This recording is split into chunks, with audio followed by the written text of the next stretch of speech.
السلام علیکم، میں ہوں فیاض محسن اور آپ دیکھ رہے ہیں ہدف ٹی وی۔ مسلم لیگ نون پنجاب کی ترجمان عظمیٰ بخاری نے کہا ہے کہ چوہان صاحب پی ڈی ایم نے ابھی 3 جلسے کیا اور حکومت لڑکھڑا گیا، دھمکیوں پر اتر آئے ہیں۔ گجرانوالہ اور کوئٹہ جلسے کو ناکام بنانے کے لیے دونوں شہروں کا لاک ڈاؤن کیا گیا۔ لاکھوں پاکستانیوں نے جلسہ گاہ پہنچ کر بتا دیا کہ ہم اس جعلی حکومت کو نہیں مانتے۔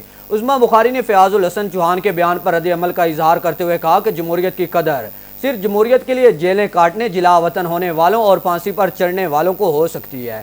بوٹ پالش، چمچہ گیری اور خوشامد کرنے والوں کو جمہوریت کے لفظ سے ہی نفرت ہوتی ہے۔ ایسے لوگوں کا روزگاری غیر سیاسی قوتوں کے اعلیٰ کار بن کر ہی چلتا ہے۔ مٹھی بھر لوگوں کو اب 22 کروڑ عوام کے فیصلے کرنے کی اجازت نہیں ہوگی۔ نواز شریف کی تقاریر ٹی وی پر دکھانے کی اجازت نہیں، لیکن 45 مفت خور اس تقریر کا رد عمل دینے آ جاتے ہیں۔ انہوں نے کہا کہ عمران خان نے اپنے 4 منشیوں کی اسپیشل ڈیوٹی لگا رکھی ہے کہ آپ نے بس مریم نواز کو ٹارگٹ کرنا ہے۔